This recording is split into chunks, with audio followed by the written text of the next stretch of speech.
Star Wars Rebels, Sparks of the Rebellion will be coming to ABC on October 26th. A lot of us have already seen it and have formed opinions about the show. I personally am really excited about it, but there will be an extra scene added to the ABC airing, which includes James Earl Jones reprising his voice role as Darth Vader. Oh, that was James Earl Jones. Yeah. Oh, that's interesting. I didn't know that. I thought that was Hayden Christensen the whole time. The whole time? All the way, 77 forward. I just assumed that. Nope.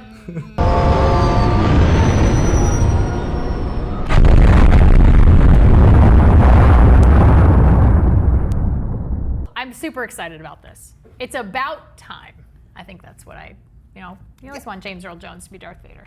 Yeah, I mean, I'm glad that we have this show now. I'm glad we're getting some good official canon content in between 3 and 4. We had the Clone Wars cartoon, 2 Clone Wars cartoons. It was great. Well, I recently did a video about the rejection of this new Star Wars canon world that pretty much is the end of the EU and the Star Wars legends, and then certain people not wanting to be on board with any new projects, including the new movies from J.J. Abrams and of course Star Wars Rebels. It's very hard for me not to like Star Wars Rebels, and I from that aspect, I can't accept that argument that we must reject everything that's not legends. So.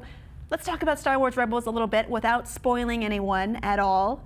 Okay. Tamp the spoilers down. So this takes place in the crucial time between episodes 3 and 4, or the prequels and the good trilogy.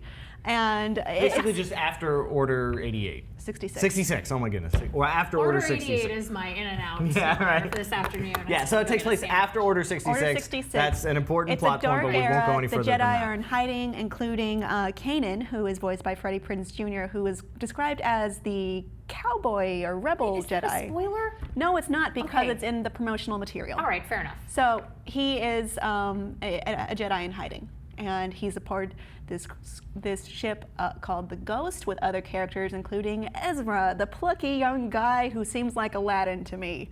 And he does, doesn't he? He does kind of seem like Aladdin. So we are doing a little bit of spoilers, because this whole opening scene is the opening scene from Aladdin. This is almost exactly. A lot of this is in the promotional materials that I'm describing right now. It's not. I do not want to reveal any plot points. They're also joined by Zeb, voiced by Steve Bloom, and if you love anime, you will love that. And a little character who is an artistic female Mandalorian who is awesome, who is pretty much my favorite character. Yeah, she's got like blue and orange hair. We've never really seen a creative, or someone expressing their creative artistic ability in the Star Wars universe before, so I'm really excited for this character. Her character is lifted directly from DeviantArt. It's just Boba Fett. Okay, yeah. Gender swap, recolor skin. I mean, it's cool. It looks cool. And pink armor. Pink I Mando am into that, and I don't care where it came from. Overall, I like it a lot. I try not to reveal anything because you hate that when I do it. So yeah, but good action.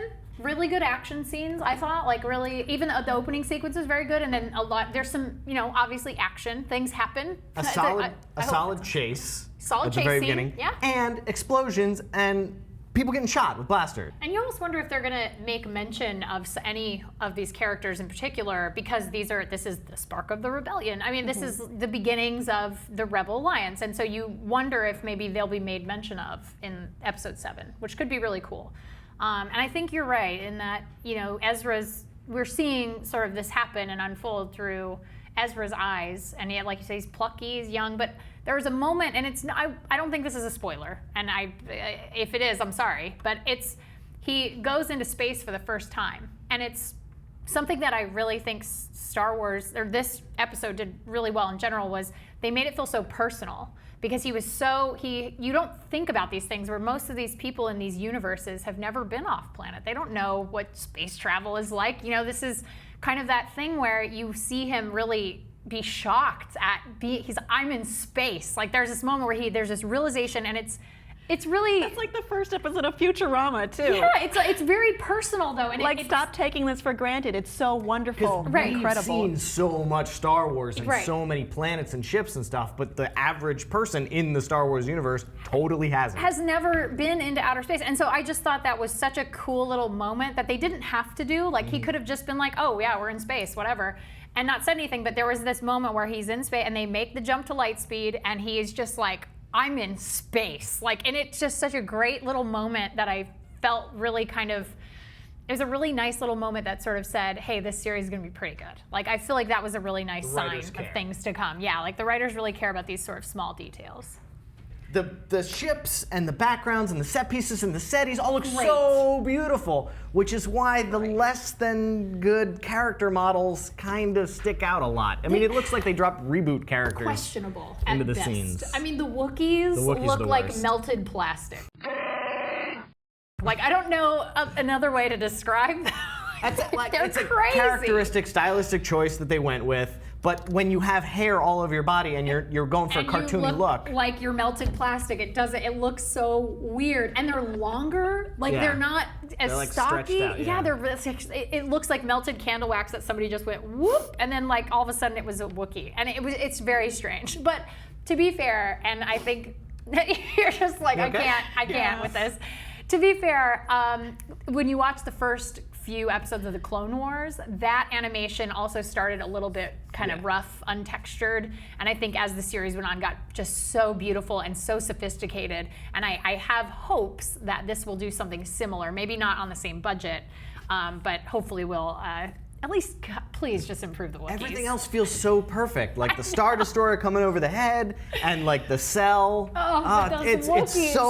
so Star Wars. Yeah. So if you want to check that out and you don't have Disney XD, you have that opportunity on October 26th at 7 p.m. Eastern, Pacific as well, on ABC.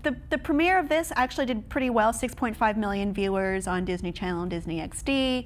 It's going to be on Mondays in the future, and it has already been renewed for a second season, which is pretty good this early in the game. Have you seen Star Wars Rebels, and what do you think of it so far? And what do you think of the return of James Earl Jones as Darth Vader? Let us know all of what you think about that in the comments, and please be sure to subscribe for more.